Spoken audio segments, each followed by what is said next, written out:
हमारा next topic है compound microscope और कॉम्प्लेक्स माइक्रोस्कोप। ठीक है, इसके नाम से ही क्लियर है। It is the combination of two convex lens. ये डिवाइस है, it is a device in which two convex lens are combined. First is objective lens of less focal length and second is eye lens some large, it has some large focal length. ठीक है, तो जो object के पास, ए भी एक object है, ये भी वही काम करता है। ये माइक्रो ऑर्गेनिज्म को क्लियरली विजिबल करता है, दिखाने का काम करता है, उसकी बड़ी इमेज बनाकर। ठीक है, तो ए बी क्या है, इसका एक ऑब्जेक्ट है जिसकी पहली इमेज ये ऑब्जेक्टिव लेंस बनाता है, ए डैश बी डैश, और ये जो इमेज है ना, ये आई लेंस के लिए ऑब्जेक्ट का काम करता है और final image A double dash B double dash बनाता है। ठीक है, तो यानी image of object lens use as an object for eye lens, ये इसका प्रिंसिपल है। तो अब ये ऑब्जेक्ट के पास है तो इसको ऑब्जेक्टिव लेंस बोलते हैं, ये आई पीस के पास है तो इसको हम आई लेंस बोल देते हैं। ये तो हम इसकी भी एंगुलर मैग्नीफिकेशन फाइंड करेंगे।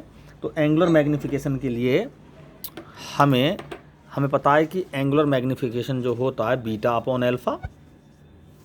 बीटा क्या है, angle form by image at the optical centre of eye lens. ठीक है, और alpha is the angle form by object at this point C, optical centre of eye lens. Clear? तो भाई वही अगर एंगल्स का रेशो देखना है तो फाइनल इमेज और ऑब्जेक्ट का एक जगह होना बहुत ज़्यादा ज़रूरी है। ठीक है, किसी का हम कंपटीशन कराते हैं, रेस कराते हैं तो एक ही पॉइंट से भागने के लिए कहते हैं। इसलिए हमें अगर इन ऑब्जेक्ट और इमेज का एंगल देखना है तो हमें इनको एक ही प्लेस पर रखना होगा और एक ही डिस्टेंस पर एंगल देखना होगा कौन कितना बना रहा है।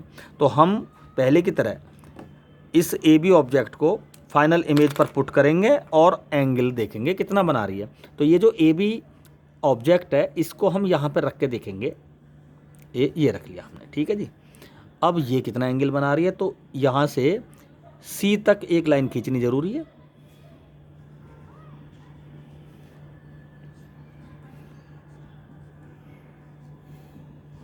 तो ये एंगल बना इसका एल्फा और फाइनल इमेज बनाएगी बीटा।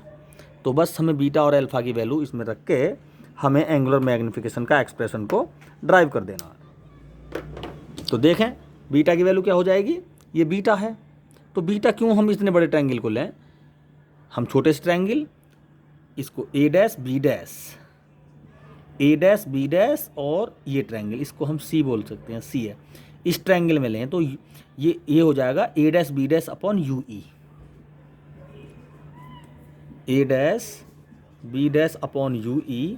और एल्फा ये फुल ट्रायंगल में ले लेंगे तो ए बी अपॉन, ये तो पूरा ए बी है ना, ए बी अपॉन डी। तो हम ये ए बी अपॉन डी, तो हम जो इसको बीटा को हम इस ट्रायंगल से भी ले सकते थे, यहाँ पर डी आ जाता है ना, लेकिन हमें A double dash B double dash की लंबाई नहीं पता तो कैलकुलेशन थोड़ी सी टफ पड़ जाती। इसलिए हमने ट्रायंगल को यहाँ पे लिया, एक बीटा के लिए और एल्फा के लिए पूरा ले लिया। तो डी अब एक ही बार आ रहा है, फिर दोनों में डी आता। ठीक है, तो अब देखो भाई ए डैश बी डैश क्या है, पहले लेंस की हाइट ऑफ इमेज और ए बी है ऑब्जेक्ट पहले ही लेंस के लिए। तो आई अपॉन ओ हो गया ये तो, और आई अपॉन ओ होता है वी अपॉन यू के, तो we not upon u not हम लिख सकते हैं इसके प्लेस पे। और डी ऊपर पहुंचा यहाँ से कैलकुलेशन में और यू ई नीचे रहा। तो ये एम और ये फर्स्ट इक्वेशन मतलब फर्स्ट स्टेप समाप्त हुआ।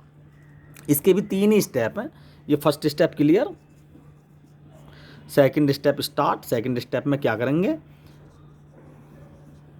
सेकंड स्टेप में हम आई लेंस के लिए यू वी एफ का formula 1/f is equal to 1/f e is equal to 1/v minus 1/u लगाएंगे। 1/f e is equal to 1/v की जगह d माइनस डी। ठीक है, v क्या है, आई लेंस के द्वारा जो इमेज है फाइनल उसकी डिस्टेंस v, तो वो तो d है, मिनिमम एक्यूरेट विजन। ठीक है, of clear distance. Clear vision, ठीक है। u माइनस का तो प्लस का हो गया भाई, यू ई लेंगे यहाँ पर, तो 1/u_e की वैल्यू क्या आई निकल के, 1/u_e आया 1/fe प्लस 1/d, ठीक। अब ये 1/u_e की वैल्यू फर्स्ट इक्वेशन में रख के थर्ड स्टेप शुरू, यहाँ से सेकंड स्टेप यहाँ ख़त्म, सेकंड स्टेप ख़त्म यहाँ पर, यहाँ से थर्ड स्टेप शुरू। तो m is equal to v0/u0, ठीक है। तो v0/u0, तो भाई v0 तो ये डिस्टेंस है लेफ्ट हैंड पर, राइट हैंड पर, और u0 है लेफ्ट हैंड पर, तो इसमें तो माइनस आना चाहिए, तो हम माइनस लगा देंगे यहाँ पर, ठीक है, माइनस। अब 1/fe 1/d, क्लियर, ठीक है। 1/u_e की वैल्यू 1/fe प्लस 1/d, और d इंटू में और है यहाँ पर, ये d ये और है, तो इसकी हो जाएगी मल्टीप्लाई, तो क्लियर आ जाएगा m is equal to minus का v0/u0 1 प्लस d/fe,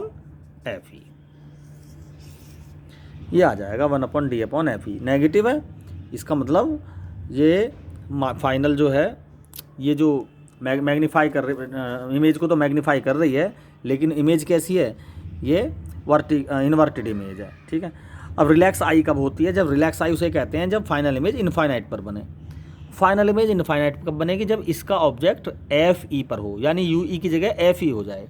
तो अगर देखो यू ई को हम एफ ई बना दें, यू ई की जगह एफ ई लिख दें, तो रिलैक्स आई की कंडीशन बन जाएगी। तो यू ई की ये फर्स्ट इक्वेशन देखें, फर्स्ट इक्वेशन में यू ई के प्लेस पर सीधा एफ ई लिख दो, तो m बराबर हो जाएगा यहाँ पर माइनस v0/u0 इंटू d/fe।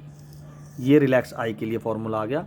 इसके साथ ही कंपाउंड माइक्रोस्कोप में ये क्वेश्चन पूछा जाता है कि भाई इसकी लेंथ क्या होती है, तो लेंथ होती है दोनों फोकल लेंथ की सम।